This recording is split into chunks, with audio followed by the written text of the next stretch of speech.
Hello, I'm Gilbert Cruz, and this is the Book Review. Here at the New York Times, we spend almost the entire year discussing, debating, sometimes arguing, the 10 best books of the year. It's really a year-long process. We've been working on this year's list since February, I think. But it's summer now. It's halfway through the year, according to the calendar. And I think it's time to talk about some of our best books of the year, parentheses so far. So joining me today to talk about a bunch of the books on our list are two editors at the Book Review, very familiar voices on the show. Jumana Khatib, welcome. Hi, Gilbert. And MJ Franklin, host of our monthly book club episodes. MJ, welcome. Thank you for having me. I'm excited to stump for some books. Excellent. You gotta have to do some massive stumping. The three of us just got together several months ago to talk about summer book recommendations. I had a great time. I thought, let's get the gang back together and talk about genuinely some of the great books of the year so far on a list that we recently published that people can see and browse at their own pace. We're going to split this into fiction and nonfiction. We're going to start with this caveat. There are a few books of the year that we've talked about so many times on this podcast. Probably not going to get into them. One of them is a title that MJ just hosted a book club episode about. That is Yesteryear by Carol Claire Burke. Go listen to that episode. We're also not going to talk about Strangers, the divorce memoir by Belle Burden, which we've mentioned many times. I'm going to start, however, with a book that we've only mentioned once or twice.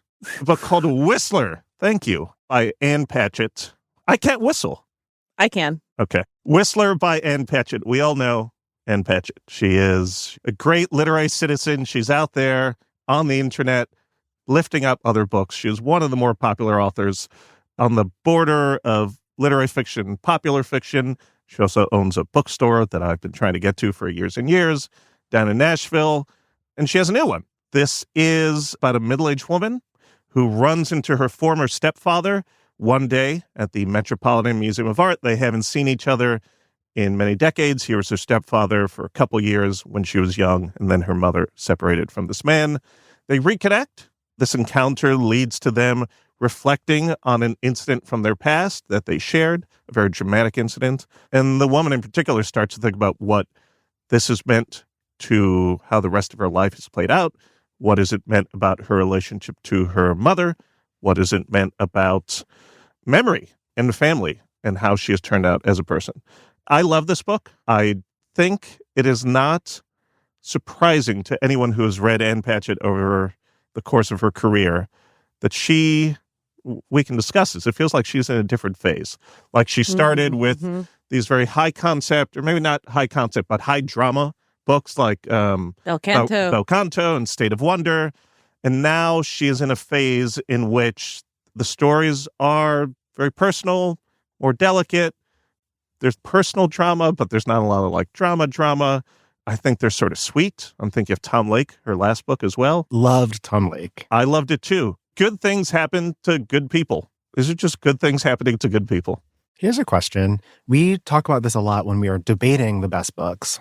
For you, for this book, what elevates this from a good book to a great book to a best book? Yeah, I think there is a way, again, to talk about this line that she straddles between literary fiction and popular fiction. There is a way that reading an Ann Patchett book, you immediately fall into it. The insight and perceptiveness she has into relationships, particularly family relationships, is unique. And it is done in a way that other types of particularly literary fiction just don't try to do. It feels very approachable and humane. It's easy to take Ann Patchett for granted, but I think she is a very good writer who does a very special thing.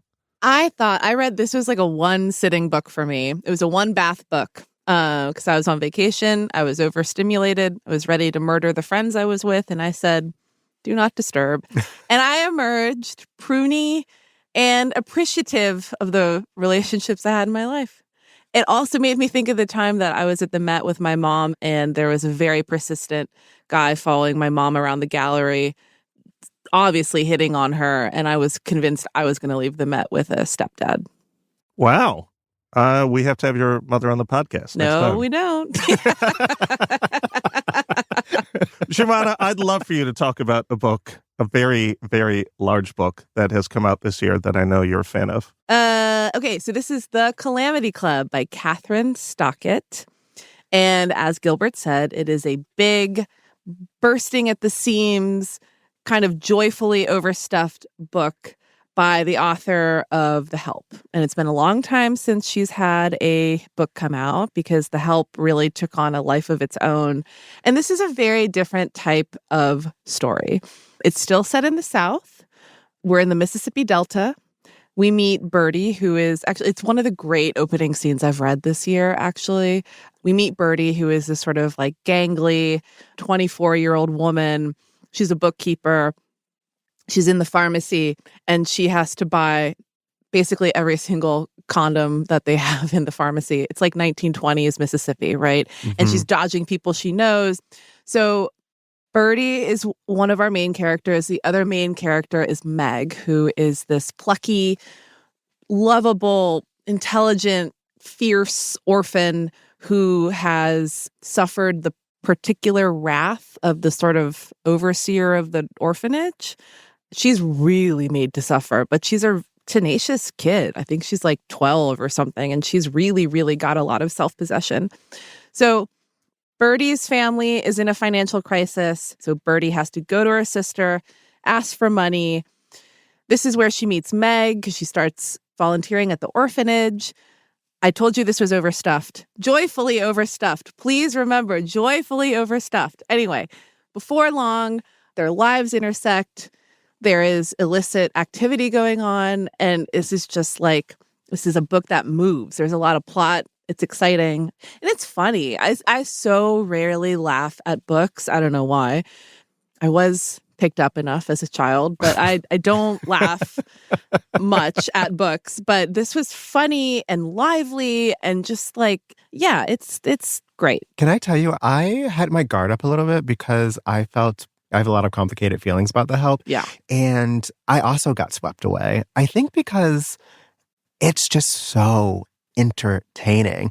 It feels like the best TV shows feel, and I say that in a good way. It's just like episodic and interesting, and it dangles all of this intrigue that you want to see where it's going to go. Also, the word calamity is so good in the title. Calamity. I have a book that's almost the opposite of this, though. That was a large 800-page novel, 700-page novel, 600-page, large novel. And the one that I want to talk about next, one of my favorite books of the year, is so slim, like 120 pages. It is, you guessed it, Transcription by Ben Lerner. Transcription is a book told in 3 parts. The first section is a guy going to interview his mentor. The second section is at a symposium after the mentor has died. And then the third section is a conversation with the mentor's son, who happens to be the narrator's friend. A lot is happening in a slim 120 pages. And it's a book that feels like a puzzle in a good way. Like, you read it and the individual sections are entertaining on their own, but then they start to undercut each other and challenge each other, and it makes you think differently about various aspects. And it's a book that if you like to dig, if you like to have your pen out and you're taking notes and you want to think and feel in a novel, this is a novel to read. MJ, you hosted a book club episode about this. Was there anything that happened during that discussion that made you understand this book, this opaque book, even more? I don't know if I even to this day still understand the book, but everyone had a different facet of the novel that they were really interested in and that they really glommed onto.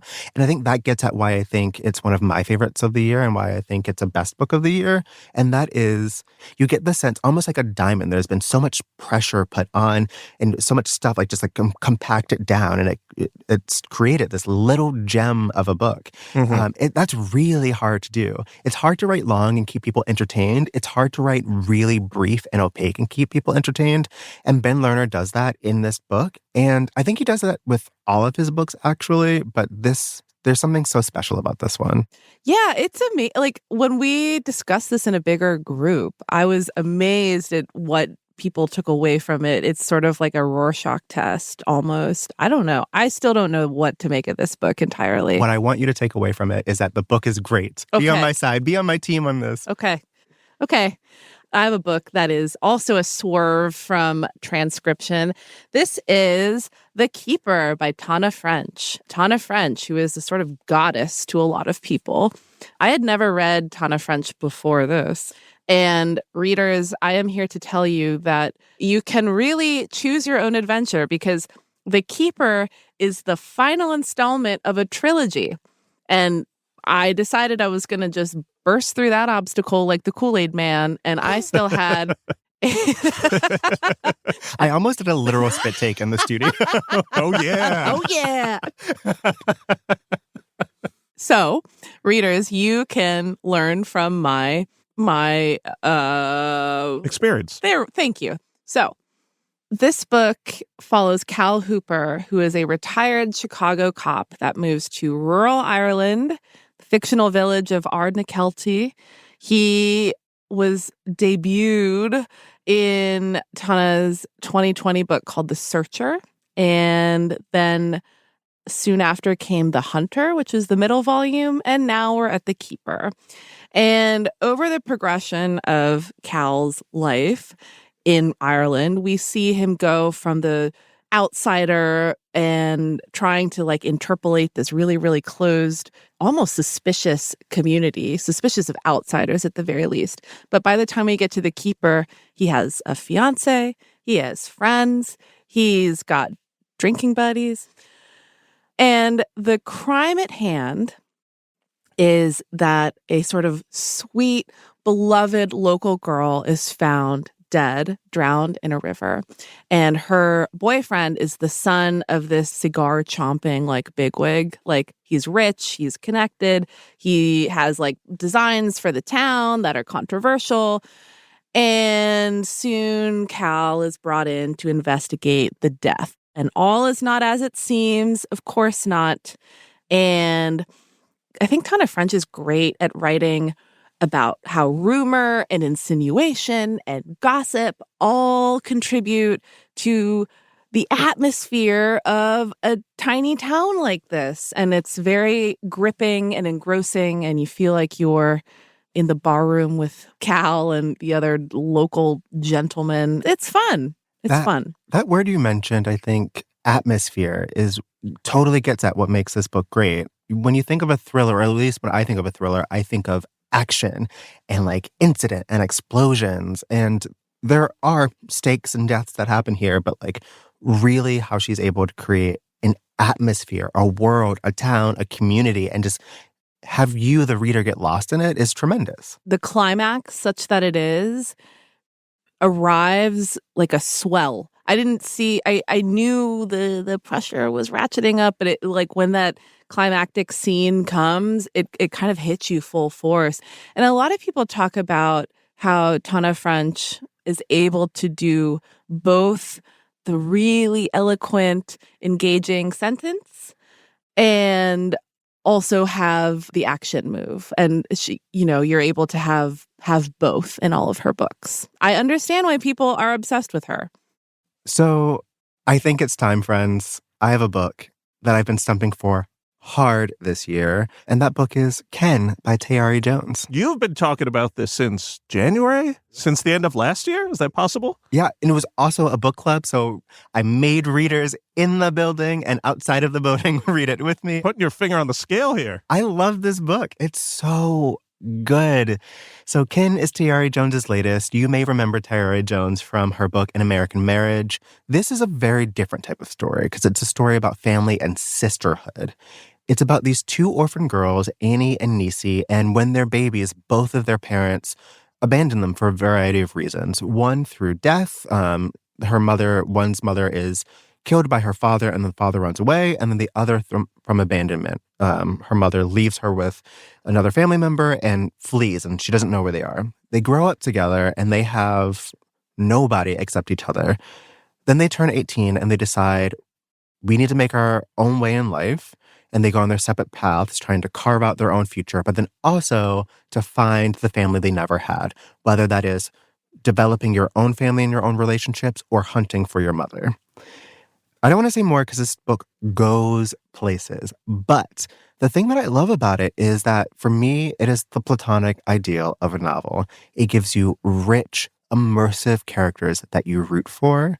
It gives you dramatic stakes. It gives you heart. It takes you through the South. There's a historical fiction element to it because it's set in the 50s. It's so good. It's for everyone. It's great. I love this book. It's like actually diametrically opposed to the Calamity Club in terms of the sort of rollicking, like overstuffed feeling. And yet it is just as poignant, maybe more poignant because of the sort of pared back feeling of it. The ending will destroy you. Just be warned. I think people like that. So that's a good thing.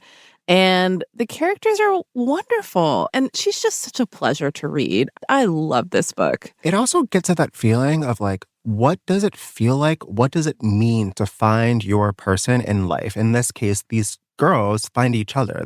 Like, they call themselves cradle friends. They're like sisters who found each other. It also is a wonderful book about friendship, which we've talked about books that are about family relationships. Everyone has read books that are sort of circle around romantic relationships. And while there is sort of an undercurrent of romance between these two, it really is about a lifelong friendship. And I feel, and maybe the two of you feel this way as well, that is something that it feels like goes undercovered by fiction. Just how special friendships can be in one's life. Years and years ago, I was talking to the author Emma Straub about her book Modern Lovers at the time. And that's also about like a group of friends and they've grown up together and now they have all these relationships. And Emma said something that I always think about, which is friendship is hard to navigate because unlike something like marriage, where there's a literal contract, friendship, there isn't one. There's not an innate thing. There's not a piece of paper that holds you together. You have to figure that out on your own. And I've been thinking about that quite a lot. And these girls have found something that holds them together. And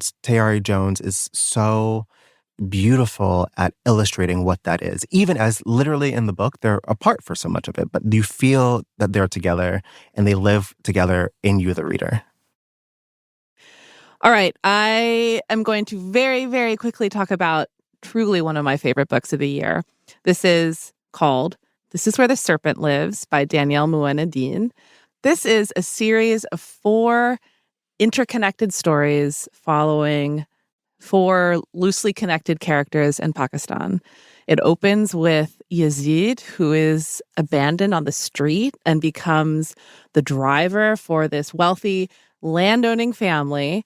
Then we get to know his employer, his employer's wife, another employee. It's majestic. I love this book. I love it so much. It's so elegant and engrossing. I'm just going to leave it there. It's so good. And I never thought that I would care about the fates and fortunes of a cucumber farm. I do. I'm locked in. This is genuinely one of my favorite things I've read this calendar year. Highly recommend. So that was This Is Where the Serpent Lives by Daniyal Mueenuddin. When we come back, we dig into the best nonfiction books of the year so far.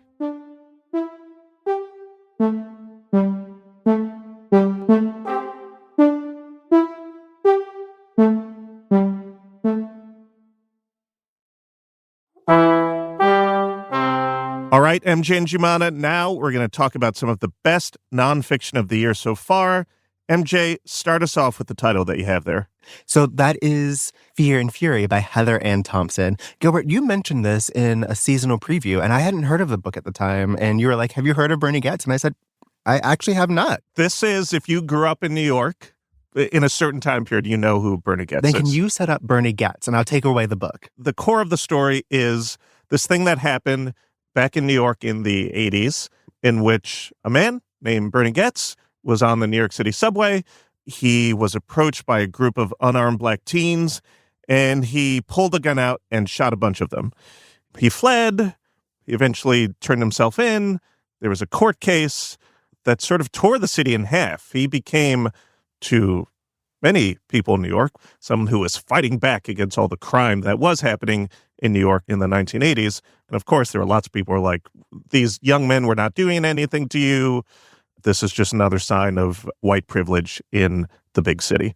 She tells that story, but it also is a bigger story about the growth of modern, as she puts it, white rage in America. And she does that by totally zooming out to start, and she paints the portrait of New York in the 80s. She ties in the rising tabloid wars, because that's when Rupert Murdoch bought the Post, and how that fed into the narratives, the idea that these papers were competing for readers and they were trying to say more and more salacious things, tell more and more salacious stories. Then she talks about Bernie Goetz's past and other incidents, and then she finally gets to the scene on the train, and it is harrowing. And then she goes to the courtroom, and then the book becomes this courtroom drama. I kept repeating, like, listen to this line of what this lawyer said, or listen to what happened on that train, because this book is stuffed with all of these facts and tidbits that really illuminate this case. It makes you feel outraged, but it also paints a great portrait of this particular era, and then she connects the dots to what that means for now.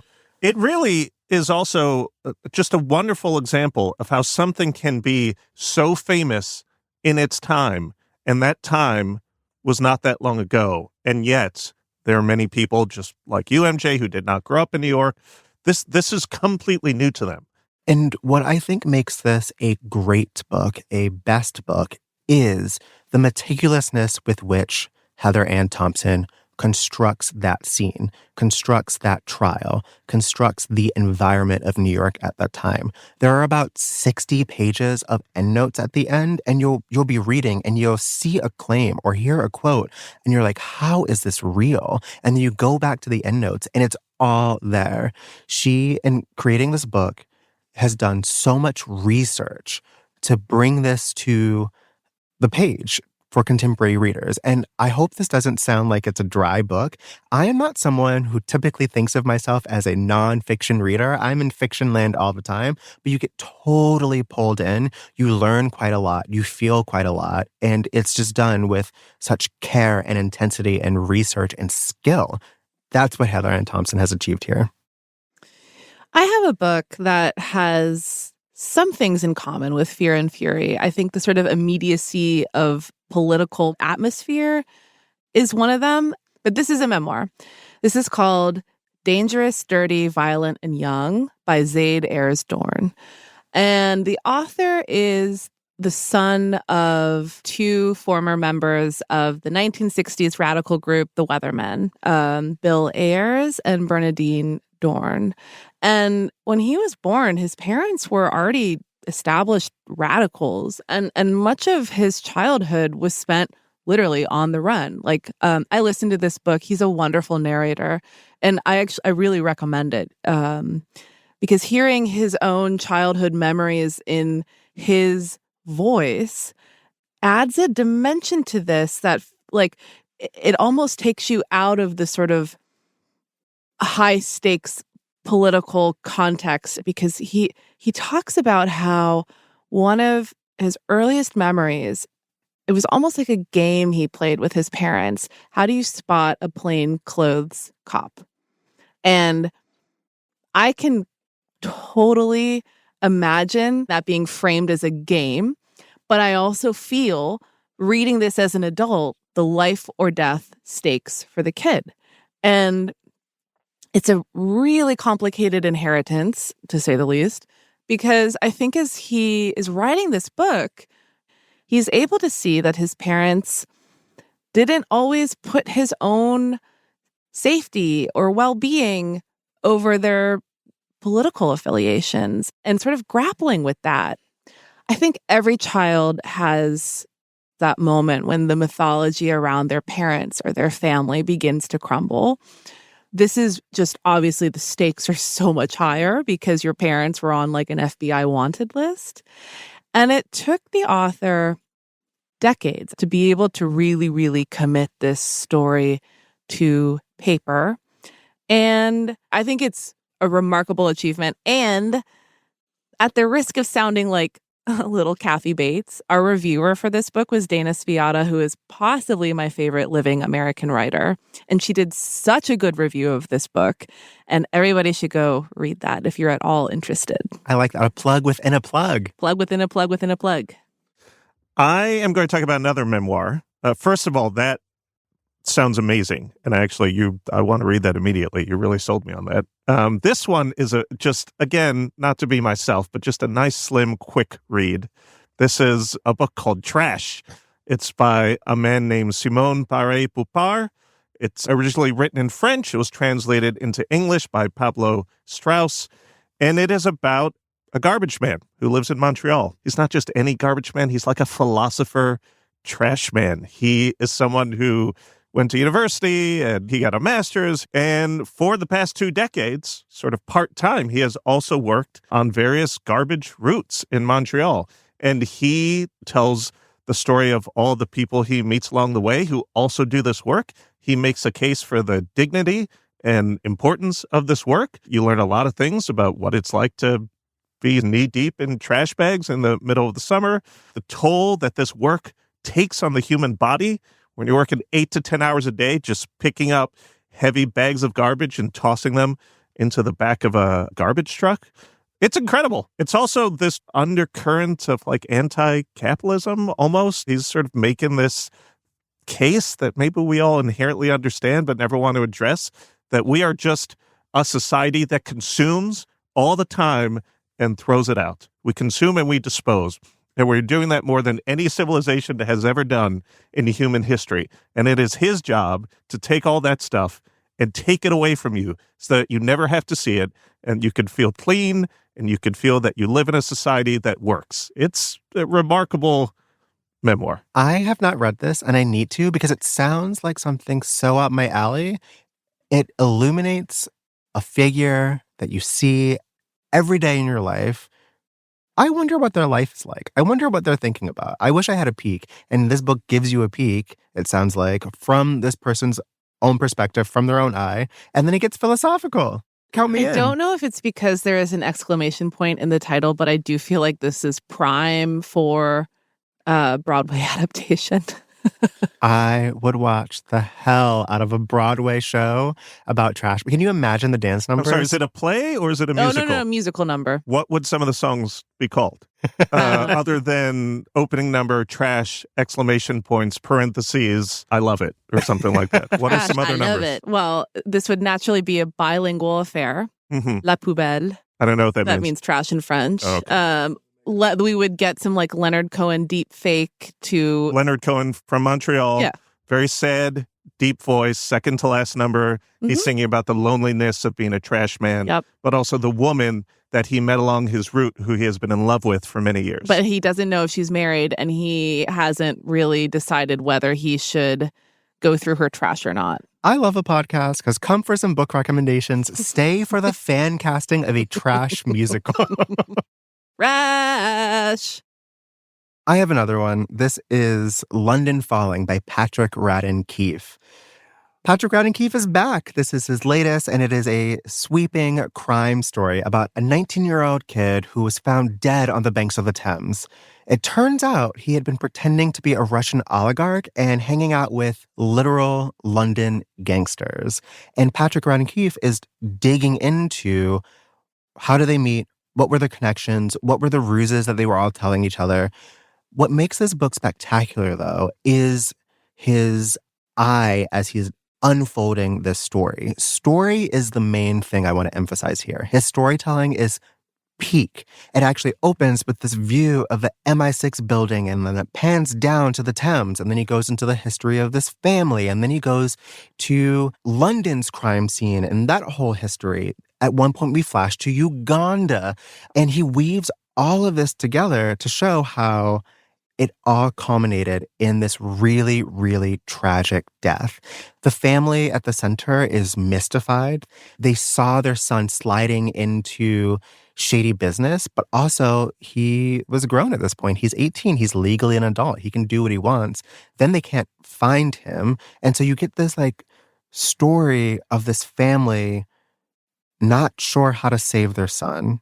You get the story of a tragic death. You get this history of crime in London, and it's all woven together in a way that feels lively and immersive. It's so good. I mean, it's the most obvious thing in the world to say, like, Patrick Radden Keefe did it again, but he did it again. And it is all the things that you said, but it is also about trying to understand the life of someone who is now dead, who you thought you knew and who you loved and who maybe you failed to help in some way.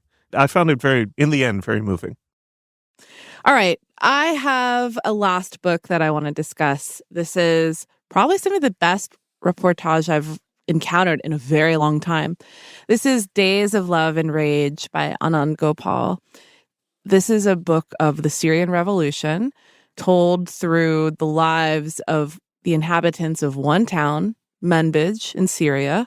And we're introduced to the most unbelievable cast of characters. There's a romance. There's a guy who practices MMA and Brazilian Jiu-Jitsu.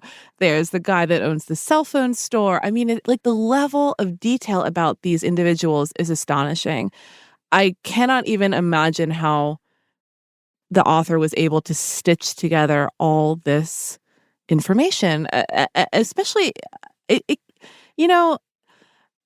I think in a lot of ways, a lot of Syrian families are still really scarred from the secret police. Neighbors were snitching on each other, nowhere felt safe. And so for an outsider, even with the best fixers in the world, to be able to get this level of intimate detail, I think is just an incredible feat. Another thing that I really like about this book is that, obviously I'm sensitive to this for any number of reasons, but I do think when a lot of people think about these long, bloody, seemingly endless and internecine civil conflicts in faraway places, they're like, oh, that's not my problem. What do I care? But this is the kind of book that shows you how human this is.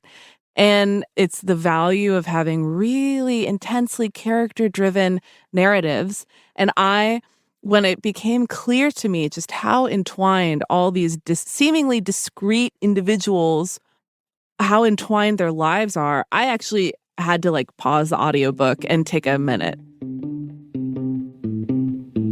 Coming up, some books that didn't make our list of the best books of the year so far, but still captured our attention and affection.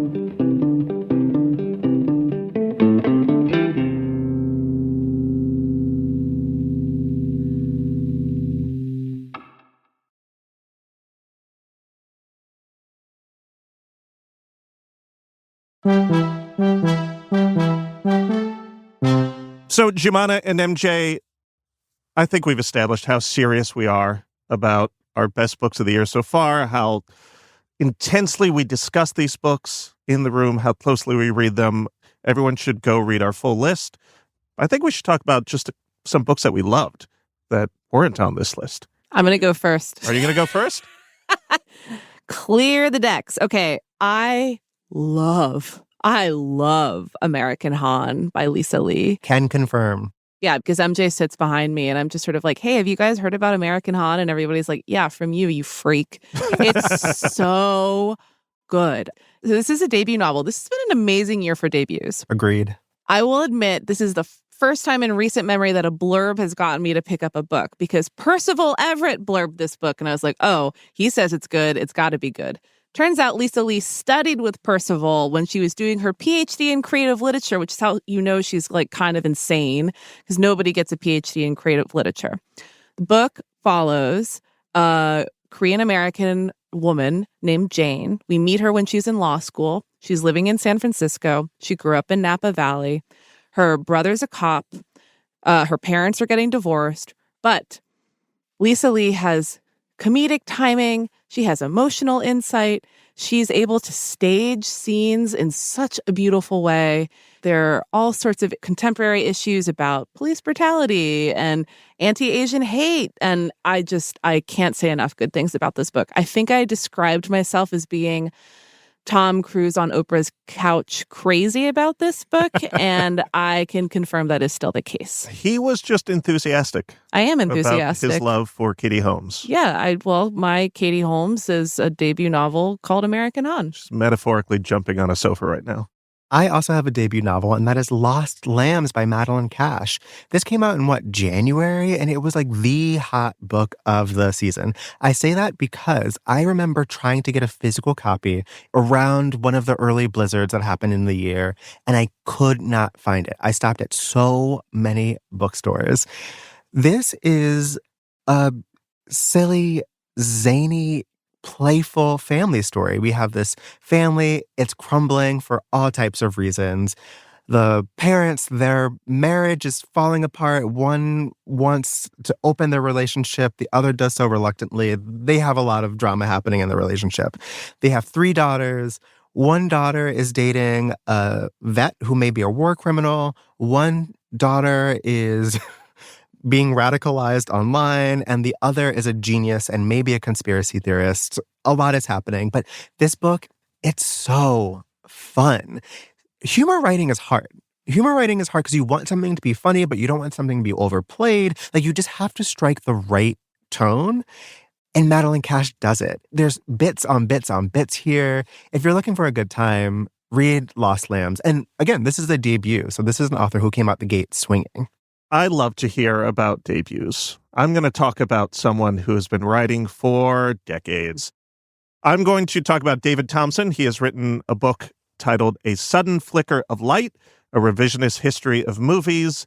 This is essentially a book-long essay, a piece of historical criticism by a man who has written dozens and dozens of books about movies, about movie history.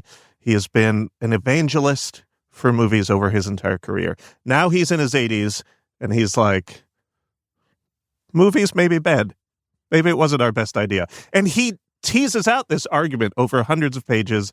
I don't know that I agree with him at all, but I think it is a fascinating exercise that he has undertaken here. Part of the idea is, have movies turned us into a culture, not only in America, but around the world, who says, I watch The Godfather, I watch bad people do things in movies, and whether I understand it or not, I start to believe that these things are things that should be attainable.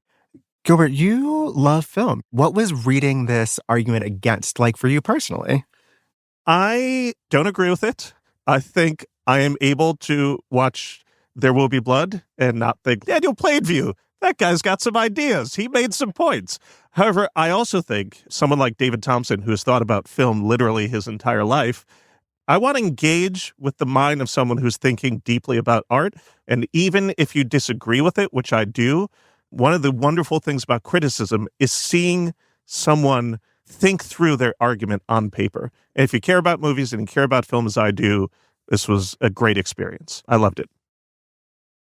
MJ and Jumana, we talked about so many books, but somehow it still feels like we didn't talk about enough. There are many more best books of the year so far that you can find over at nytimes.com. We're going to be back, the 3 of us, in a few months with a fall preview, talking about all the big novels and pieces of nonfiction that will be coming out in September, October, November, which is historically a sort of jacked season for the big books. So I'm looking forward to being back here on mic with the 2 of you then. MJ, thank you so much for talking best books of the year so far. Thank you for having me. Jumana, Thank you. Chaos Agent, as always. I'm going to get jacked. We're back. Guys, we're back. We're back. We're so back.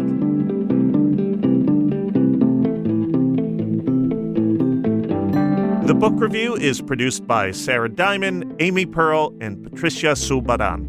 It's edited by Tracy Mumford and mixed by Pedro Rosado. Original music by Dan Powell and Alicia Baitup. Special thanks to Dahlia Haddad. We want to hear what you think about the show, so send us an email at thebookreview@nytimes.com. I'm Gilbert Cruz. Thanks for listening.